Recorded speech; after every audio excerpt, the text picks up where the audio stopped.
Ассалаумағалейкум ағайын. Украина-Ресей соғысында келіп жеткен көктем секілді жылымы орнап, уақытша болсын ұрыс қимылдары тоқтатылып.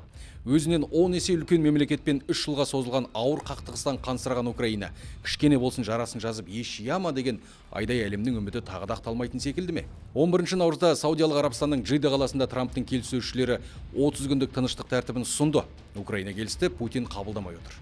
Неге? Майдан даласынан жырақта жатқан Қазақстан азаматтары біреудің мәселесіне не үшін алаңдауымыз керек дегенде сұрақ туындайды әлбетте.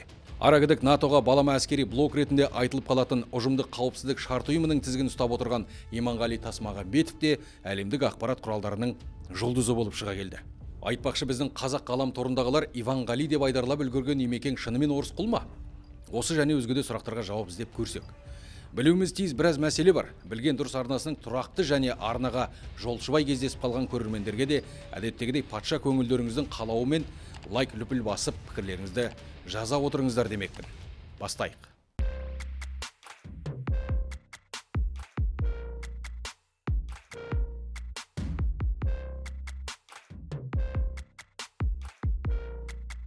Қазіргі ахуал. Ресейдің ақпарат құралдары Майдан шебінің 2000 шақырымға жуық барлық бөлігінде шабуылдап жатырмыз деп ел құлағын шулатуда.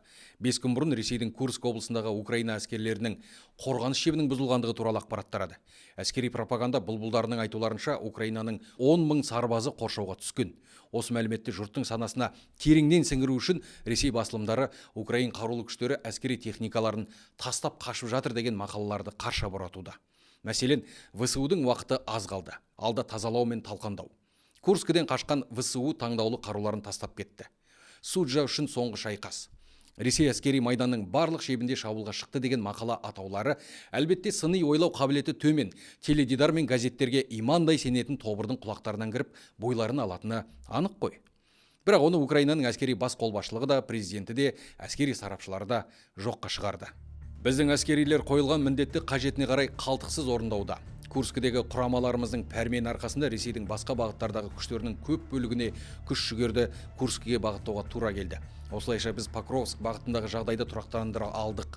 Ал Курскіге жұмылдырылған Ресей мен Солтүстік Корея жасақтарына біздің жігіттер әзір төтеп беруде. Ешқандай қоршауға алу жоқ. Бірақ Украина күштері Курскіде қоршауға түсті деген Ресейдің пропагандасына ақш президенті Дональд Трамптың сенгені қайсасқаны? Әлемдегі ең құдіретті мемлекеттің тағында отырған Трамп кім, Ресейдегі теледидар жамағаты болып отырған тобыр кім дегенде ой туғызады. Кремль пропагандасының айтқаны рас болса, Дональд Көке Путинге шығып, Курскіде қоршауға түскен Украин сарбаздарын қырып жоймаңдар, аяй көріңдер деп араша сұрапты. Мыс. Біз ақш президенті Дональд Трамп мырзаның Курск облысына басып кірген. Қазір қоршауда қалған Украина әскери қызметшілеріне аяушылық жасау жөніндегі өтінішімен таныстық. Біз Украина қарулы күштері басып кірген аумақтарда бейбіт тұрғындарға қарсы жасаған айуандық әрекеттеріне назар аударғымыз келеді. Олардың тұрғындарға жасаған қиянатына Ресей Федерациясының бас прокуратурасы терроризм ретінде баға берді. Соған қарамастан біз ақш президенті мен әкімшілігінің өтінішіне гуманитарлық тұрғыдан түсіністікпен қараймыз. Сол үшін айтарымыз, егер Украина әскерилері қаруларын тастап берілетін болса, оларға халықаралық құқық пен Ресей заңдарында көзделген нормаларға сәйкес өмірлері сақталатынына кепілдік береміз. Біздің әскеріміз Курск облысының аумағында өздерінің міндеттерін қалтықсыз орындауда. Ресей тарапы оларға қысымды күшейтті, бірақ біздің әскери басшылық сарбаздардың өмірлерін сақтау үшін барын салып жатыр. Алдағы күндерде Ресейдің не істейтінін біз жақсы түсінеміз. Олар қырып жойып қиратып жатырмыз деген сарында түрлі манипуляциялық мәлімдемелер жасайды. Бұл олардың дипломатиялық қадамдардың алдын орау үшін қолданатын ескіден келе жатқан айласы. Сондықтан олардың ақпараттық шабуылына сеніп қалмай сергек қарау керек. Шынайы қауіп-қатерлерді көре білу қажет. Яғни Ресей ақпараттық манипуляция тактикасын ұстанып отыр. Курск облысында Украина әскерлері қоршауға түсті, сарбаздары ұрыс даласында техникаларын тастап қашып жатыр деген популистік ақпараттар ішкі аудиторияға ғана емес, батыс елдеріне де қарата айтылады. Шын мәнінде жағдай олай болмау мүмкін. Себебі естеріңізде болса 2022 жылдың 24 ақпанында Киев 3 күнде құлайды деп Кремльдің қалталы насихатшылары бөсіп еді ғой. В горячей войне мы Украину победим за 2 дня. Чего ее побеждать-то? Киев будет взят так быстро? 1,5–3 дня. 2 дня, потом падение города. Бровь поднимем, и Украина поймет все. Возьмем Киев. Украина никогда с нами не будет воевать. Эта война продлится, Володя, максимум 3-4 дня. Там некому будет против нас воевать. Одан соң бір айда Польша шекарасынан бірақ шығамыз деп көпіртті. 2 аптада Донбасты Украинадан толық тазалаймыз деген. Херсон қаласын алып өтірік референдум өткізе қойып, мәңгі Ресеймен бірге деп ұлардай шулап еді. Көп ұзамай Херсоннан, Харьковтан түре қуылды емес пе? Дәл қазір Курскіде Украина қолын қоршап, талқанын шығарып жатырмыз деген дөң бәлімдемелеріне қарт құрлықтың қорқақ саясаткерлері шіли сене бермеңдер деген емеурін Зеленскийдің айтып отырғаны. Украина президент атап өткендей, Путин ешқашан жоқ демейді, бірақ өз білгенін істейді. Мәселен, ресми Киев Вашингтонға бүйт сөйт деп талап қойып отырған жоқ. 30 күнге соғысты тоқтату керек пе? Мархабат, келісеміз, бірақ жағдайды ушықтырып отырған Мәскеу дейді. ақш, Еуропа, Украина барлығымыз бейбітшілік мәселесін ашық талқылауға дайынбыз. Конструктивті келіссөздерден қашатын бір ғана тарап бар, ол Ресей. Путинге бейбітшілік емес соғыс керек деді Зеленский мырза. Оның бұл мәлімдемесін көз қарақты мемлекет басшыларының барлығына қарата айтылған үндеу деп түсінуімізге болады.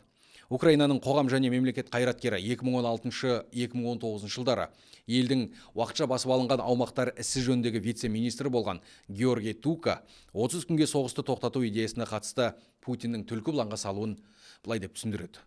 Сенсация болған жоқ. Барлығы біз 2014-15 жылдары ескерткен сценариймен өрбіді. Путин жоқ демеді, бірақ я деген сөзді де айтпады. Ол соғысты тоқтату идеясы жақсы, бірақ деген позиция ұстанып отыр. Оның түпкі мақсатын біз кезінде Ресеймен болған келіссөздерден анық түсінгенбіз және сол кезде де ескерттік. Ресей келіссөз жүргізіп ымыраласатын ел емес. Путиннің шарты бәрімізге белгілі. Ол Украинаны толық қарусыздандыру, Мәскеуге бағынышты ету, тіл және шіркеудің ықпалымен халықты толық орыстандыру, конституциялық құрылымды өзгерту. Путин түрлі себеп сылтауларды алға тарта отырып, ақшты бітпейтін келіссөздермен алдарқатып отырмақ. Соғыс әрине тоқтамайды. 30 күнге соғысты тоқтату мәселесіне тоқталсақ. Бұл 11 наурызда ақш пен Украина делегацияларының Сауд Арабстанның Джидда қаласында өткен келіссөздер нәтижесінде ұсынылған шарттар. Олар мынадай. Екі ел өкілдері Украина халқының өз елі мен жерін қорғаудағы жанқиярлық ерлігін жоғары бағалайды. Енді орнықты бейбітшілік орнату үшін процестерді бастайтын уақыт келді.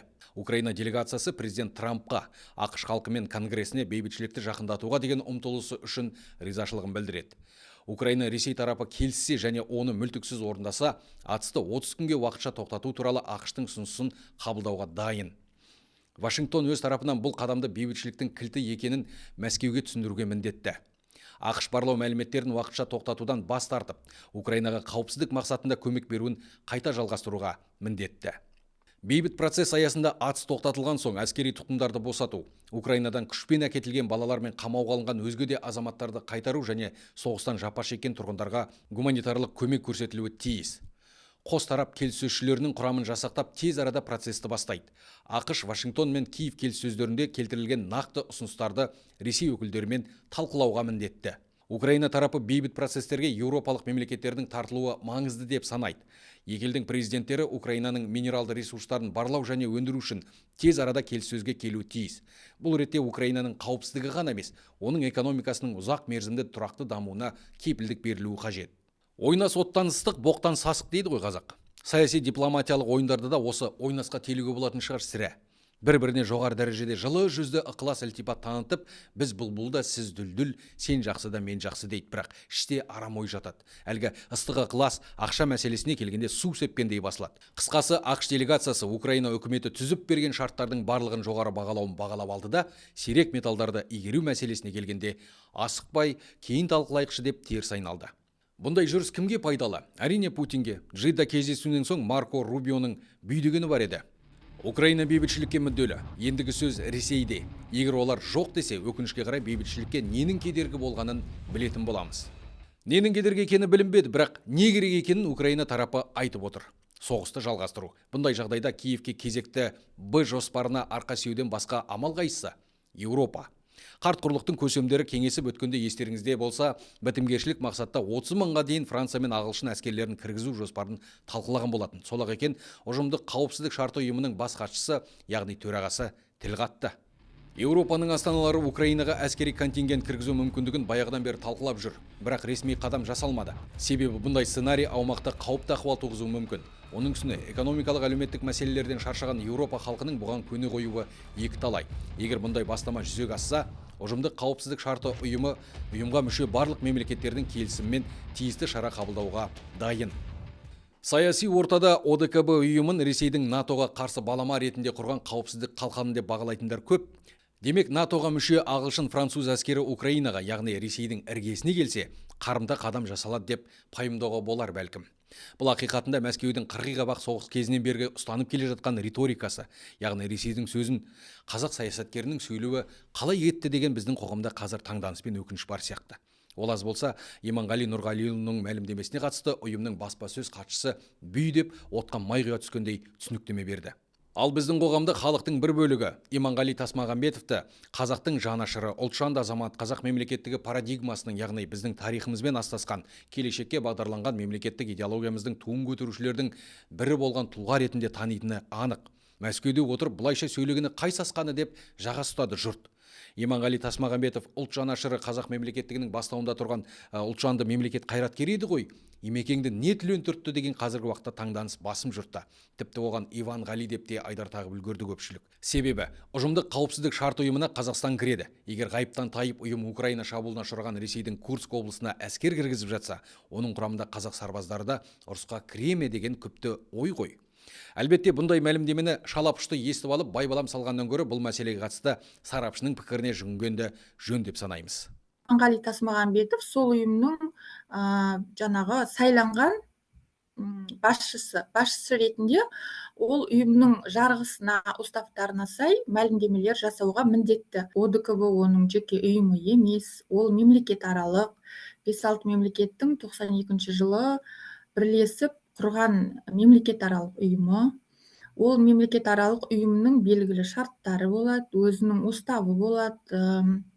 Сол мемлекетке мүше елдердің парламенттері ратификациялап, яғни мақұлдап қол қойған шартты келісім шарттары болады. Ол мемлекет аралық ұйымда басшылық қызметтегі адам сол шарттарға, сол ұйымның уставына, жаңағы келісім шарттарына сай жұмыс істеуге міндетті. Сарапшының айтқанынан аңдайтынымыз, Иманғали Нұрғалиұлының сөзі өз алдына табиғаты басқа болуы мүмкін, немесе керісінше ол қазір қазақ қоғамының кем дегенде қытығына тиетін, әйтпесе әлеуметтің ашуын туғызып отырған мәлімдемені жасағанымен, ол сол бұрынғысынша өз елінің мүддесін ойлайтын азамат болуы мүмкін дегенге саяды. Әрине, белгілі бір тұлғаға баға беруге біздің хақымыз жоқ, тек топшылай аламыз. Бұл туралы пікірлеріңізді жаза отырыңыздар. Ешмағамбетова ханым Еуропа лидерлерінің де әскер кіргізу ниетінде нақтылық жоқ екеніне назар аударды. Бүгін ертең ағылшын француз әскерилері сау өтіп Украинаға келе салмайды, немесе Имекең айтты екен деп ОДКБ күштері де жорыққа аттанып кетпейді. Бас көз жоқ, ОДКБ-ның басшысы мәлімдеме жасапты деп, ешкім қазір біздің солдаттарды, немесе сол ОДКБ-ға мүше басқа елдердің солдаттарын соғыс майданына жібере салмайды. Бұл бір. Екіншіден, ОДКБ-ның өзінің ішкі шарттары мен ережелері бар. Сол ережелерге сәйкес жіберіледі, ол жауынгерлер жіберілген күнде. Олар қандай жұмыс істейді? Мүмкін олар сол жердегі бейбіт халыққа көмектеседі. Мүмкін инфрақұрылымды қайта құруға көмектеседі деген сияқты. Бұның бәрін ОДКБ-ның басшысы өзінің саяси мәлімдемесін жасағанда анықтап айтқан жоқ.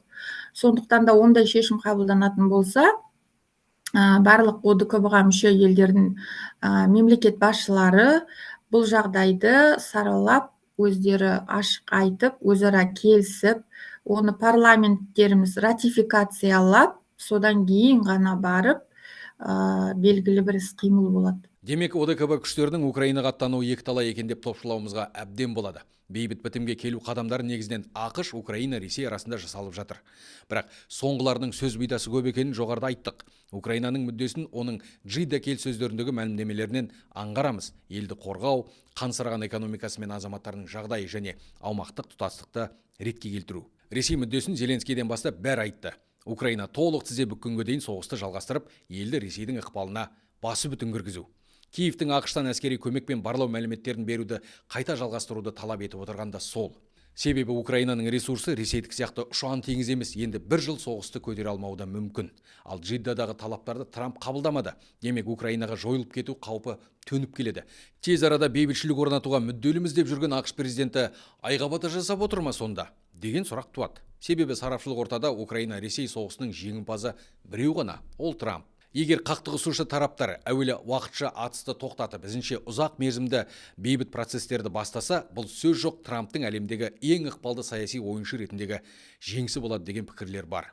Бірақ қарт президент қансырған Украинадан гөрі өзінің экономикалық пайдасына көбірек бас қатыратынын әлемнің мыңдаған сарапшылар айтты. Оны шетелдік агент танылған ресейлік журналист те қуаттайды. Путин соғысқа дейінгі өзінің риторикасынан тайынған емес, ол НАТОның шығысқа жылжуын болдырмау. Қазір Трамптың ақ үй тағына жайғасуы оның оң жамбасына келіп отыр. Ол барлық келіссөздерді өзінің 2022 жылға дейінгі ұстанымы тұрғысынан ғана жүргізеді. Курск облысындағы Украина күштерін талқандайтын болса, ол НАТО мен оған ниеттес елдердің кез келген қадамына қатаң жауап ретінде Кремль саясатының әуелден дұрыс екенін дәлелдегендей болады. Екіншіден, ол бірлескен жобалар жасайық деген желеумен Трамптың жүрегіне жол тапты. Қазір онымен Путиннің инвестициялар жөніндегі өз адамы Кирилл Дмитриев айналысып жатыр. Естеріңізде болса, еліміздегі ұлттық қауіпсіздік комитетінің бұрынғы басшысы, кеңес заманында КГБ офицері болған Әлнұр Мұсаев 80-ші жылдары Мәскеу Дональд Трампты арбап, оған Краснов деген фамилия бергендігін мәлімдеген болатын. Бұл ақпараттың ақиқат екені белгісіз, бірақ кеңестік қауіпсіздік қызметінің офицері болған лауазым иесі бұқара алдында бұндай мәлімдемені еріккеннен жасамайтыны анық екені және бар. Хош, айтылған ойлар мен пікір пайымдарды түйіндесек, картина келесідей. Украина ақш келіссөздерінде Киев соғысты әділ жолмен тоқтатуға ниетті екенін білдірді. Путин болса түлкі бұланға салып отыр. Себебі оның мақсаты незалежный елін толық тізе бүктіру. Бұл ретте Трампты құдай бере салды деуге болады. Себебі Дональд көкенің табиғаты саясаткер емес, бизнесмен. Бизнесменнің көкейін тескен ақша. Ақша Путинде бар. Ал қазынасында көк тиыны жоқ Украинаға сырттан келетін көмек азайды. Ақ үй қожайыны Зеленскийге қазба байлығыңды түгелдей бермесең көмек жоқ деп ол отыр.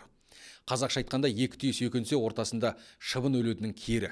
Осы жерде айта кетейін, бұл ахуал ақиқат емес, тек қазіргі жағдайға сарапшылар көзімен қарағандағы қалыптасқан картина.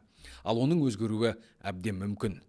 Украинаға жеңіс, сөзімізге амандық тілей отыра осы жерден тізгін тартып, сөз кезегін өздеріңізге қалдырайын. Арнаға тіркеліп, пікір жазыңыздар, лайк басыңыздар, аман болайық.